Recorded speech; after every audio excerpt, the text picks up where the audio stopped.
आज के इस गहरी चर्चा में बहुत बहुत स्वागत है। आज हम एक ऐसी दुनिया में चलेंगे जो शायद हमारे रोजमर्रा के तजुर्बों से बहुत अलग है। हाँ, एक बिल्कुल ही अलग और कह सकते हैं कि एक डार्क दुनिया। बिल्कुल। और ये स्पष्ट करना बहुत ज़रूरी है कि हमारी इस चर्चा का मिशन केवल कोई कहानी सुनाना नहीं है, बल्कि एक बेहद दिलचस्प स्रोत सामग्री के माध्यम से मानवीय संघर्ष और समाज के उन छिपे हुए पहलुओं को समझना है जिन पर अक्सर बात नहीं होती। और ये स्रोत सामग्री असल में है क्या? हाँ, मैं बताता हूँ। आज की हमारी चर्चा का आधार एक यूट्यूब वीडियो का ट्रांसक्रिप्ट है। इसका शीर्षक है मिलानो इन द केज, यानी पिंजरे में मिलान। ये फैबियो बस्तियानेलो द्वारा डायरेक्ट की गई एक इटालियन फिल्म की कहानी है जो मिक्स्ड मार्शल आर्ट्स यानी एमएमए के इर्द-गिर्द घूमती है। एमएमए और मिलान शहर, ये कॉम्बिनेशन ही अपने आप में काफी कुछ कहता है। वही तो, मतलब जब भी हम मिलान का नाम सुनते हैं तो सबसे पहले क्या ख्याल आता है? शायद वो चमकदार फैशन वीक, खूबसूरत ऐतिहासिक डुओमो और ऊंची-ऊंची इमारतें। लेकिन दूसरी तरफ एक अंडरग्राउंड, अंधेरा और खूंखार मिलान भी है। एक ऐसा मिलान जहां रात होते ही अपराध और हताशा का बोलबाला हो जाता है। और मेरी नज़र में ये समझना बहुत ज़रूरी है कि ये कहानी सिर्फ एक फाइटर के बारे में नहीं है। ये उन तमाम लोगों की कहानी है जो समाज के इस अंधेरे हिस्से से, इस दलदल से बाहर निकलने के लिए हर दिन संघर्ष कर रहे हैं। बिल्कुल। चलिए, इसको थोड़ा विस्तार से समझते हैं। ट्रांसक्रिप्ट हमें कहानी के मुख्य किरदार से मिलवाता है। इसका नाम है अल्बर्टो लाटो। लोग इसे प्यार से अल्बी या एलबी भी कहते हैं। हाँ, एलबी। अब ये अल जो है वो एक पूर्व फाइटर है और फिलहाल एक बाउंसर के तौर पर काम करता है। उसकी जिंदगी पूरी तरह से उलझी हुई है। मतलब रात भर क्लबों के बाहर खड़े रहना और झगड़े सुलझाना। और इसी दौरान स्रोत हमें मिलान के नशे के व्यापार के कुछ ऐसे विवरण देता है जो सच में चौंकाने वाले हैं। बिल्कुल, वो हिस्सा बहुत ही गहराई से लिखा गया है। उसमें बताया गया है कि कैसे अब पुरानी ड्रग्स की जगह पूरी तरह से सिंथेटिक ड्रग्स ने ले ली हैं, जैसे मेथ और जीएचबी जैसी चीजें।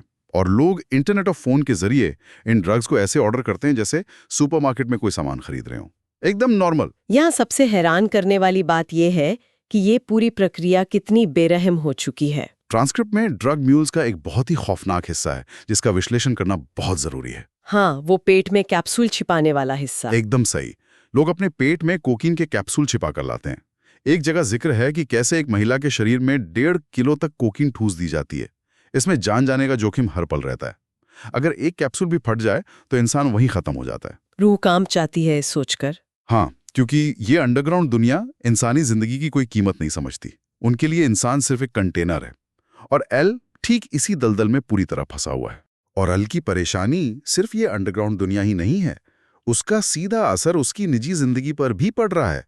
मतलब अल को एक सामान्य सिक्योरिटी गार्ड की नौकरी भी नहीं मिल पाती। और उसकी वजह क्या बताई गई है स्रोत में? वजह है उसके शरीर पर बने हुए ढेरों टैटू और उसका पुराना क्रिमिनल रिकॉर्ड।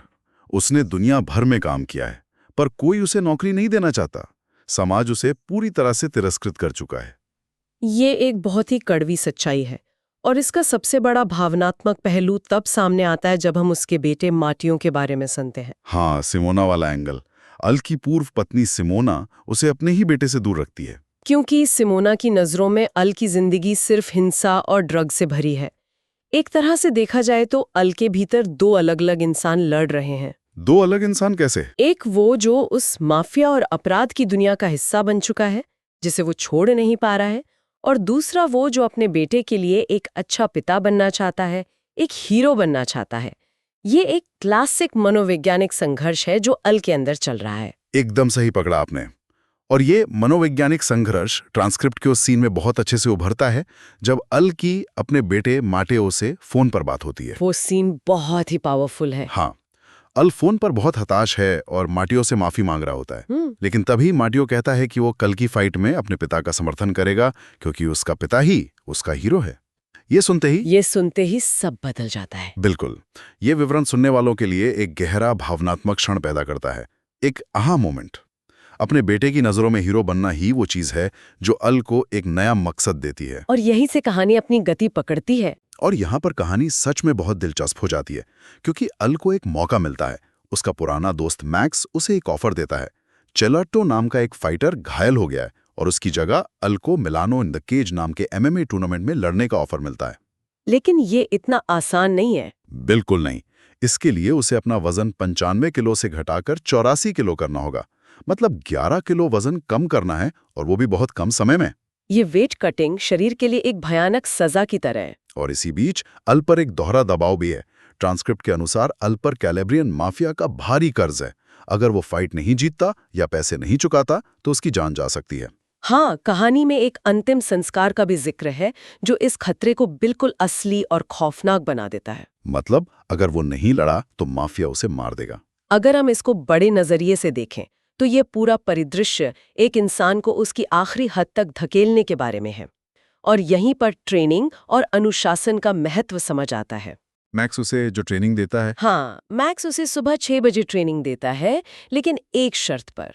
शर्त ये है कि एल अपनी पुरानी सारी हरकतें और बुरी आदतें छोड़ देगा।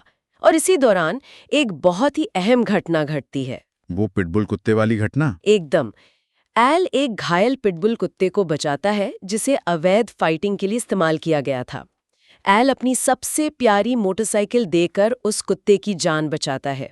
असल में ये घटना एल के खुद को बचाने या रिडेम्पशन का एक बहुत बड़ा प्रतीक है। ये बहुत ही खूबसूरत बात कही है आपने। वो कुत्ता और कोई नहीं बल्कि खुद एल ही है, जिसे दुनिया ने लड़ने के लिए छोड़ दिया था। बिल्कुल। और अब आता है वो दिन जिसका सबको इंतजार था, फाइट का दिन। फाइट की रात का जो विवरण है वो बहुत ही रोमांचक है। एल का मुकाबला यूनिवर्सिटी ऑफ फाइटिंग के एक बेहतरीन फाइटर रॉबर्टो रोजेंजो से होता है। पिंजरे का दरवाजा बंद होता है और पहले राउंड में एल बुरी तरह पिटता है। वो संघर्ष करता है जैसे उसका शरीर सुन पड़ गया हो। वो शायद उस दबाव और ट्रॉमा की वजह से फ्रीज हो जाता है। हाँ, लेकिन दूसरे राउंड में सब बदल जाता है। मैक्स, जो उसका ट्रेनर है, वो उसे जोर से चिल्लाकर सलाह देता है कि अपने राइट हुक का इस्तेमाल करो। और अल वही करता है। वो अपने राइट हुक का इस्तेमाल करता है और मैच का पासा पलट देता है। वो जीत का क्षण सिर्फ एक खेल की जीत नहीं है। बिल्कुल नहीं। वो उस माफिया पर और उस समाज पर जीत है जिसने उसे ठुकरा दिया था। और इसी जगह पर स्रोत सामग्री का सबसे ताकतवर कोट सामने आता है। अल कहता है कि पिंजरे में इंसान कोई दिखावा नहीं कर सकता। पिंजरा आपको नंगा कर देता है। आप दुनिया से झूठ बोल सकते हैं, लेकिन उस पिंजरे के अंदर नहीं। वहां कोई टैटू या क्रिमिनल रिकॉर्ड नहीं, बस आपकी अपनी ताकत काम आती है। और वो आगे कहता है, ऑगियो ओविंचितो कोंट्रो मे स्टेस्व, यानी आज मैंने खुद के खिलाफ जीत हासिल की है। इस दार्शनिक निष्कर्ष से ये बात साफ हो जाती है कि असली लड़ाई बाहर किसी और से नहीं, बल्कि इंसान के अपने अंदर के राक्षसों से होती है। अल ने अपने पुराने अल को हरा दिया था। तो इस सब का आखिर मतलब क्लाइंट, कहानी से निकलकर अगर हम असल दुनिया की बात करें तो ट्रांसक्रिप्ट के अंत में कुछ बहुत ही दिलचस्प जानकारी दी गई है। हाँ, जो इस पूरी फिल्म को एक ऐतिहासिक संदर्भ देती है। साल 2010 के आसपास इटली में MMA कोई बहुत बड़ा खेल नहीं था। तब गैब्रिएले विंसिगवेरा और बोरिस वियाले नाम के लोगों ने मिलानो इन द केज नाम के इस इवेंट की शुरुआत की थी। उनका मकसद था मिलान शहर को इस खेल में एक अंतर्राष्ट्रीय पहचान दिलाना।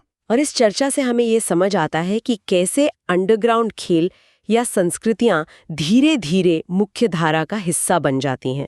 जब ये खेल मुख्य धारा में आया तो इसने अल जैसे हाशिए पर पड़े लोगों को एक नई दिशा दी।